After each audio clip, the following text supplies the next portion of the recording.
Hi, welcome to this course of Data Communication and Computer Networks. Throughout this course, we'll be following this book, Computer Networking, a Top-Down Approach by Jim Caruso and Keith Rose, 8th edition.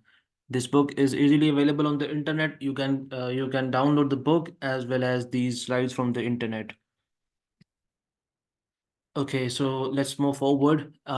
In chapter 1 of this course, you will get a feel and big picture of what internet is, about the networks, and then you will be introduced to some basic terminologies and jargons used in computer networks. Then we'll get into more depth and detail later in this course. So here is the overview of chapter 1. At first, we'll see what is the internet and what is a protocol. Then we'll learn about the network edges. We'll see what is a host, what are access networks, and what is physical media. And then we'll study about the network core, what are packets, what is the difference between packet switching, circuit switching, and internet structure. Then we'll study about the performance. We'll study about what is a packet loss, what is delay, throughput, and then we will study the protocol layers, service models, especially the OSI model and the TCP IP model. And then at last, we will look into the history of the internet briefly. Okay, so let's start. So let's have a nuts and bolts view of the internet. So what do we mean by the nuts and bolts view of the internet? By nuts and bolts view, we mean the basic hardware and software components that make up the internet. So here is the pictorial representation of internet. Internet basically is a specific computer network. It's a specific computer network that interconnects hundreds of millions of computer devices together. So here you can see this is a laptop, this is a mobile phone, this is a car. This car may have a GPS system which is connected to the internet. So here we have a smart fridge. So all of these devices are connected to the internet. So here you can see these are the servers. So these are the computers. So all of these devices which are connected to the internet. So these devices are known as the hosts. So we call these devices the hosts. Keep in mind, host and end systems refer to the same thing. Host, end system, end devices, all of these terminologies mean the same thing. So later in this course, we will be using these two terminologies interchangeably. So an end system, an end device, or a host, as I've told you, are the computing devices that are connected to the internet, such as mobile phone, computers, laptops, tablets, etc. So you might be watching this video on your laptop. You might be watching this video on your mobile phone. So these devices, your tablet, your mobile phone, your smartwatch, all of these devices are the end devices. Okay, we call them host because these devices are hosting the internet application. Let's suppose here we have this laptop over here. We have an internet browser running in this laptop. So this laptop is hosting an internet browser, an internet application, which may be Google Chrome, which may be Microsoft Edge. So in that sense, we call them the hosts, and we call them the end systems because these devices are present at the edge of the internet. Okay, so have you ever imagined how are these devices, how are these end devices connected to the internet and connected to each other? Let's suppose you have smartphone. Have you ever imagined how is your smartphone connected to the internet? How is your laptop connected to the internet? So these end devices are connected to each other and to the internet using packet switches and the communication media. Let's have a look at this diagram over here. This line which you're seeing in front of you, this line it represents the communication link, and these over here they represent the switches. So packet switches, they're basically hardware components. The switches are basically hardware devices. So what is their purpose? They forward packets, they forward chunks of data from their incoming links to their outgoing links. So talking about the packets, chunks of data, a packet is nothing, just a chunk of data computer network jargon. Let's suppose this device over here, it is sending data over this network. So that the data this device is going to send to this network, this data that data will get converted into chunks of data. So that chunk of data would be known as the packets in the computer network terminology. So we have then we have routers and switches. We'll get into the details later on, the difference between the routers and switches. We'll study them later. So for the time being, just think of these devices as hardware components of the internet, and they transfer the data, they forward the incoming data from their incoming ports to one of their outgoing ports. Okay, so then we have communication links. Communication links means the physical wires or wireless media which is used to connect to the internet. So here this line is representing the communication media and the communication links.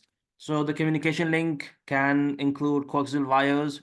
You can see over here this wire, it's a communication link.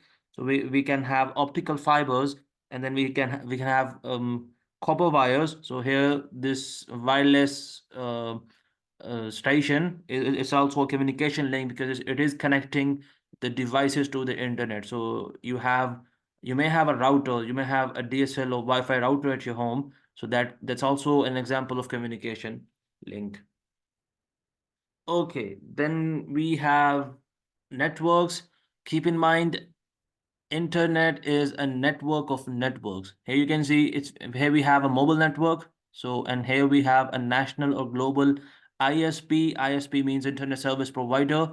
Then we have a local or regional ISP. Then we have home networks. Then we have content provider network. And then we have enterprise networks. So all of these are separate networks. All of these are different networks. So these networks, let's suppose this mobile network over here, it is connected to this national or global ISP.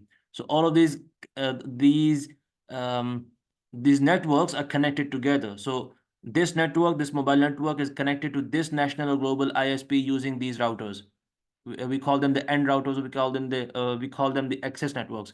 So this network is connected to this network using this router. Similarly, this network is connected to this network using these two end routers. So network is a networks and so internet is a network of networks. So we have collection of devices. Let's suppose here you can see the ISP. We will study about the ISPs later, but for the time being, you can think of ISPs. ISPs are in itself networks. So they can be networks of routers. So here you can see we have routers over here. So an ISP is the internet service provider. They are networks themselves. In itself, they're networks, and they can be network of routers. Like you can see over here, it's a network of routers. So the telecommunication company which is providing you services, which is providing you the internet, it's an ISP itself. So in a network, we have collection of devices. Over here, you can see we have a laptop, we have a mobile phone, we have this car. So these are the devices. So this is a network of devices. Whereas here, it's the network of routers. We have routers over here. These routers are connected to each other. So we can say this is a network of routers. So okay, here are some examples of the end devices. We have the internet phones, we have gaming devices, we have single box remote control cable TV, then we have the security camera, the smart security camera, the modern cameras. We're talking about the modern cameras which are connected to the internet. So we have the smart internet refrigerator, IP picture frame, Amazon Echo, then tweet a watt, monitor energy use. It's actually a smart electric meter. And we have the cars. You can see the GPS over here. So this GPS is connected to the internet. So we have the smart bikes, smart scooters, mm, pacemaker and monitor, then the Fitbit or the smartwatches. So then we have the AR devices, the smart diapers, and web-enabled toaster plus weather forecaster. So all of these are some of the examples of the end devices. There can be many, many more types of end devices, so you can think them yourself. Okay, so since we are having a nuts and bolts view of internet, we are looking at the software components as well as the hardware components of the internet. So now let's talk about the ISPs. So since, as we have said, internet is a network of networks. So we have the interconnected ISPs. ISP, as I've already told you, it means internet service provider. ISP itself is a network. It is a network. It can be a network of routers. In this case, you can see over here we have the four routers. In practice, we don't have just four routers. We have hundreds and thousands of routers. So we have these four routers over here. So this is an ISP, and it is a network itself, and it's a network of routers. Okay, then let's talk about protocols. Protocol is a very important concept when it comes to computer networks. Later on in this course, you will be studying about protocols on and off. There are many protocols in computer networking. So you need to know, you should know about the protocols. So protocols are anywhere. What do? They control the sending. They control the sending and receiving of messages. Always remember, for the time being, since this concept may be confusing for you, for the time being, just think of protocols as whenever two devices are connected together. Let's suppose, just wait a minute.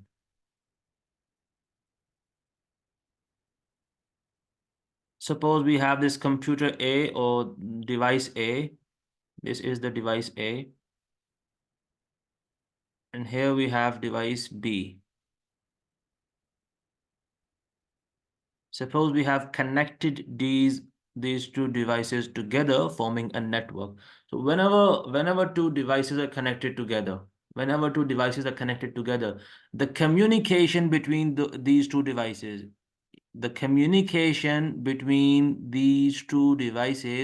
is always governed by a protocol. So this is basically the purpose of protocol. Protocols govern the communication between devices. So this is what the protocols do. So they're everywhere. Let's take an example over here. We have this laptop over here. This laptop may be running Skype, and this too here is running Skype. Maybe these two users are having a conference call on Skype. So the protocol in this case is Skype. So Skype, this protocol is governing the communication between these two devices. So we can say the Skype over here, it's a protocol. Similarly, these two routers, look at here. These two routers are connected together. By the way, these are the end routers. These are known as the end routers. They are basically connecting these two networks together. So these two routers are connected to each other. So the communication between these two routers is governed by a protocol, and that protocol is the IP protocol. You'll learn about the IP protocol later on in this course. Just get an idea of what protocols are. So similarly, you can say these two data centers or servers. This server is connected to a server inside this data server.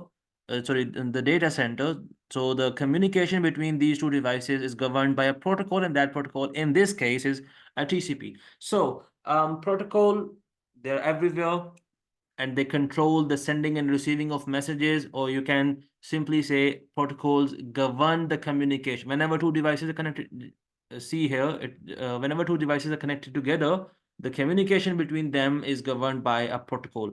So some of the examples of protocols are listed here. HTTP is a web protocol. It's a very famous, very well known, very important protocol, hypertext transfer protocol. Then we have streaming video, Skype, TCP, another very important protocol. And then we have IP, and then we have Wi-Fi, 4G, 5G, and Ethernet protocols. Okay, so now let's move forward. Wait a minute, let me erase this ink.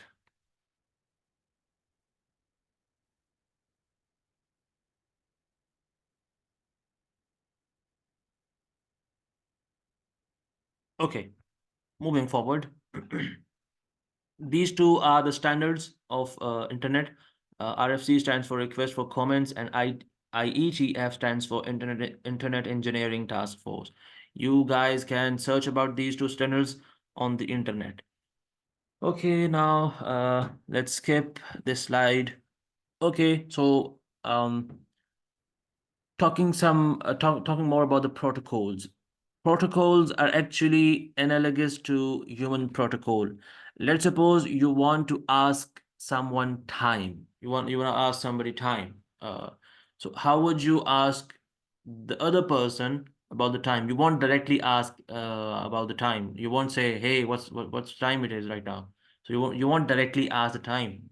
You would first say, maybe you would first say hi, and the other person would remain with hi first, and then his positive response will give you an intrinsic feeling that now you can ask him the time.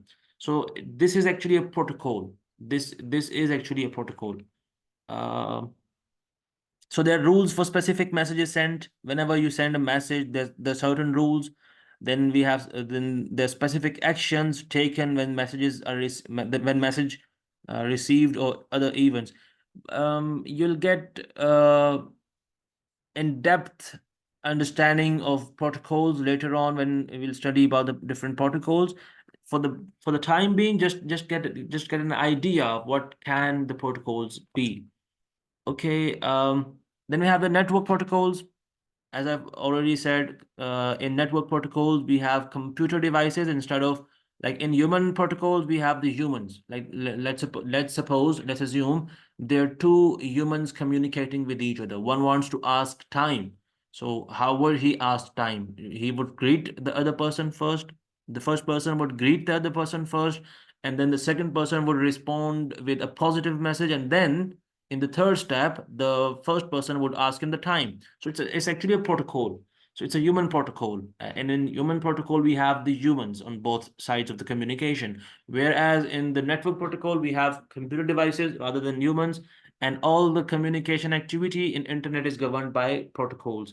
As I have already told you guys that whenever there are two devices connected to each other, so the communication between those two devices will be governed by a protocol. Okay, so here's the definition of protocol. Protocols define the format, order of message sent and received among network entities, and actions taken on message transmission receipt. It's completely okay if you do not understand this definition. You will be able to understand this later on when we study different protocols.